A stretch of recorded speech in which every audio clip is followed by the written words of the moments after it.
escorting away my Energon! Don't you mean our Energon, Starscream? Oh, of course, Onslaught. Our Energon.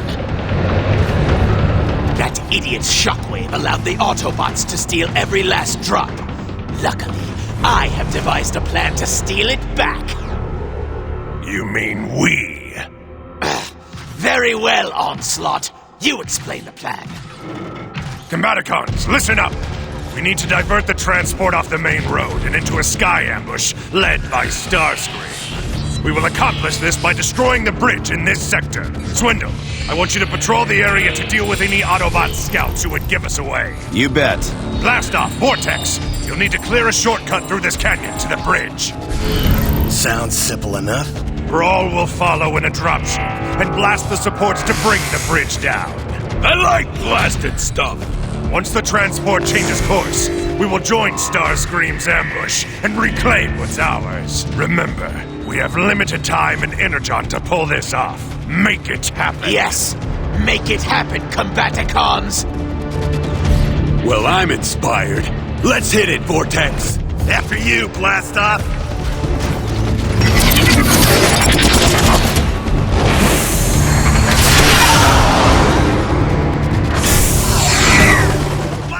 Alrighty, finally, welcome back to some more Fall of Cybertron. So, now, as I said earlier in the LP, I think I did at least, we just sort of randomly switch sides according to what point in the story we're at. We don't actually have a separate Autobot and Decepticon campaign. So now we're playing as Decepticon Vortex, one of the Combaticons, and, this actually does make some sense in G1 canon, because when you think about it, the Combaticons were essentially, Starscream's minions when he awoken them from their slumber on Cybertron, and etc, etc, etc. Not blast off. Vortex, he has a helicopter mode, so we can now finally do a flying mission, which are obviously the most fun missions in this series, as I've made my point with the previous game. So sorry if I don't sound too good for this video, or some of the upcoming videos. That was the reason why I haven't recorded in so long, just because I've been sick, and I haven't been getting over it very easily, and been incredibly busy, and just have not been able to. I mean, I've had some of this stuff already recorded, I just haven't gotten around to actually finishing it.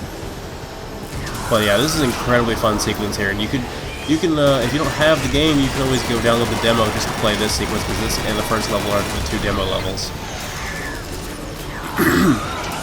But, the thing about the Jasalt Combiner teams in this game is that, well, actually, Bruticus is the only one. I hate to spoil the fact that they combine, but come on, if you know anything about Transformers, you know what the Combaticons are.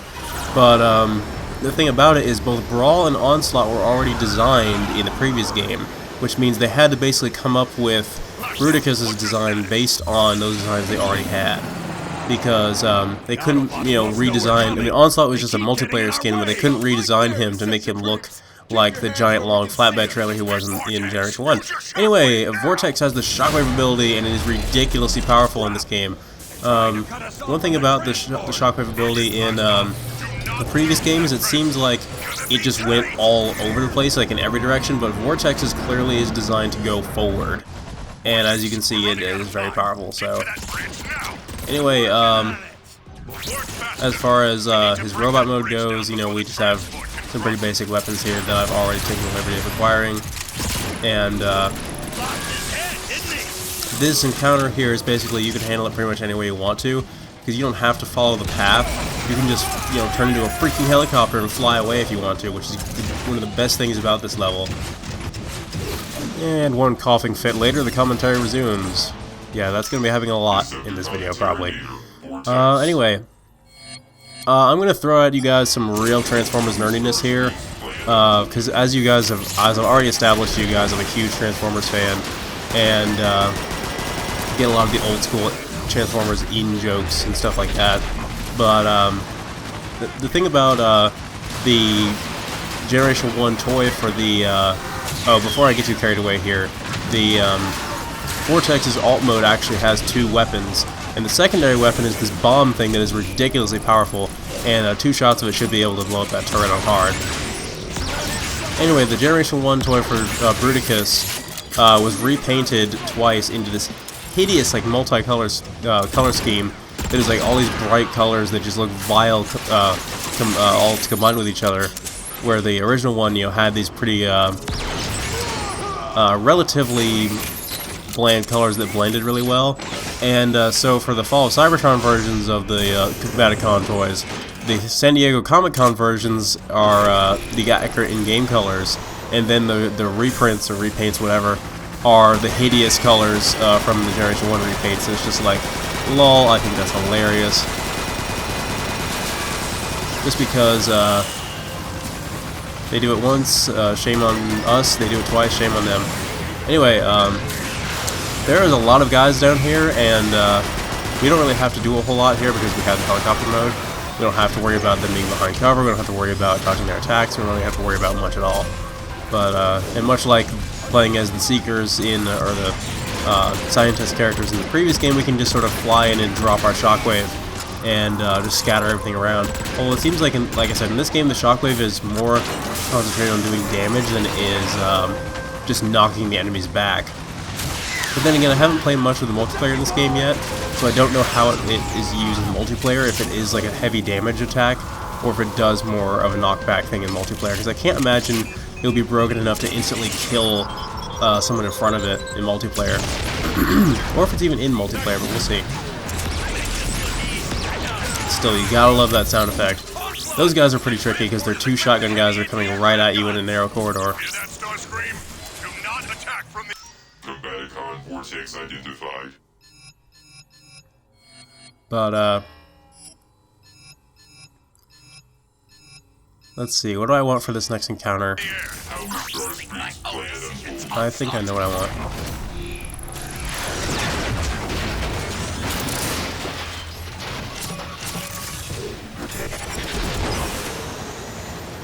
This whole level we'll be playing as Vortex, but later on in the Decepticon campaign we'll be swapping characters quite frequently. Or not the Decepticon campaign, but the Decepticon missions rather. Well, that's a hell of a bridge there. And if you're playing the demo version of the level, this is where it will end.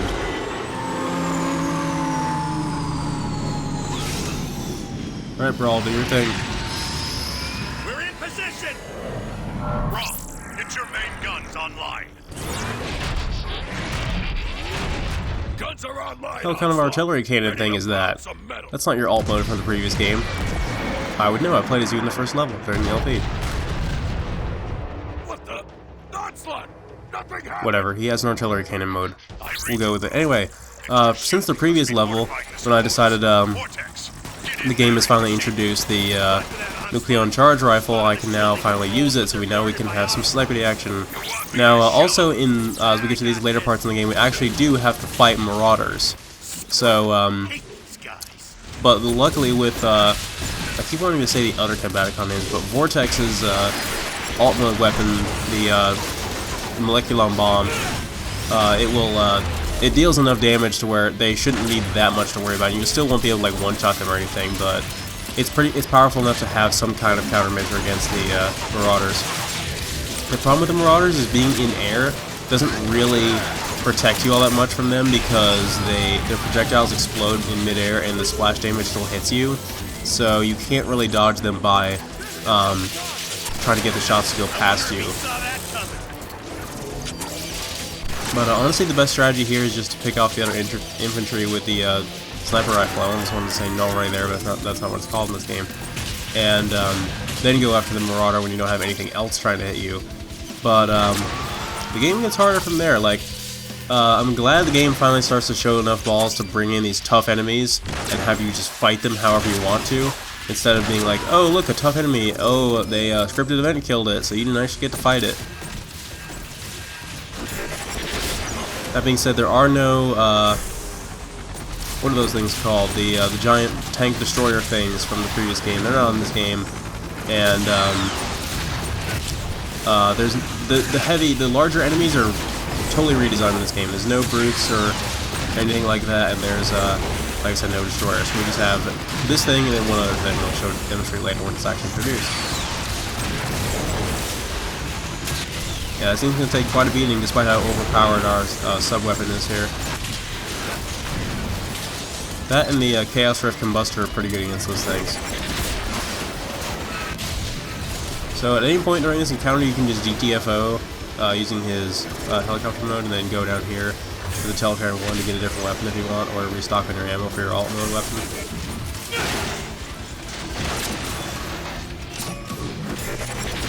I like using the sniper rifle, but I think it's overstayed its welcome at this point.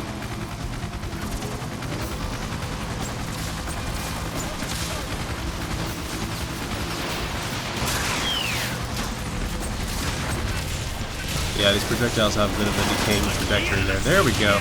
Kill them with the unlikely weapon. Yeah, you can just do all kinds of stuff with Vortex. You can sweep in, drop a bomb, transform, deploy your shockwave, and then just keep going from there. It's ridiculous. All the Combaticons are pretty fun to play as. Unfortunately, we only really get to play as 2 of them before they combine. Now we get to play as all of them in multiplayer, and, well, obviously we got to play as Brawl in the previous game and all that.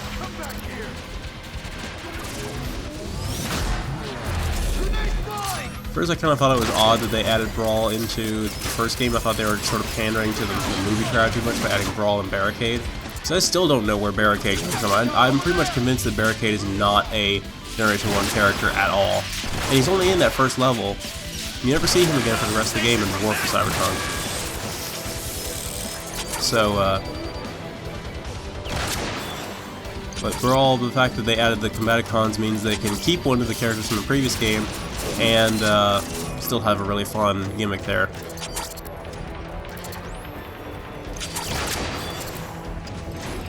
One thing I really wish they would have done is, since they already had Silverbolt and Air Raid, have the aerial bots combine into, what did they combine it to, Superion?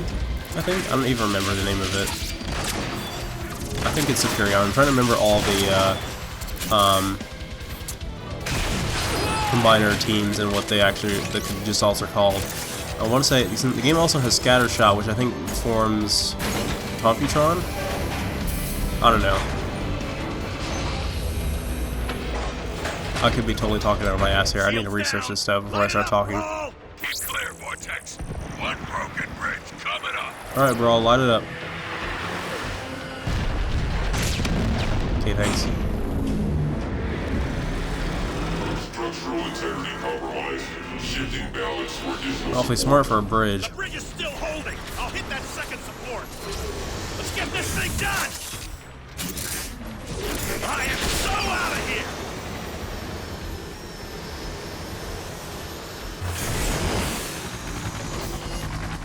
Yeah, the ability to fly anywhere and everywhere in this level, and how open it is and how many angles you can approach each encounter from. This level has a ton of replay value and it's a ton of fun as well.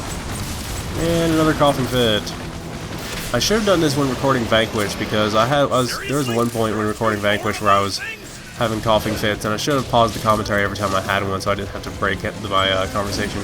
Anyway, back to this game. Currently, in this encounter, we have to fight 2 Marauders at once. Oh, joy. Luckily, we can just kind of camp up here with any of our heavy weapons and send those after them. Damn, the rocket launcher really is great, how it will home in on a regular infantry enemy, too. But, the null ray is pretty much, or not even null ray, the nuclear charge rifle is pretty much useless at no-scoping. But, like I said, if we ever want to switch our weapons, we can just EGFO back over to the Telecarrier 1 and swap. But yeah, this really is a great level. Like, if you thought the game was like pulling out all the stops right at the beginning and getting all the good stuff out of the way with the Optimus Prime levels, then think again, because the game just gets better from here.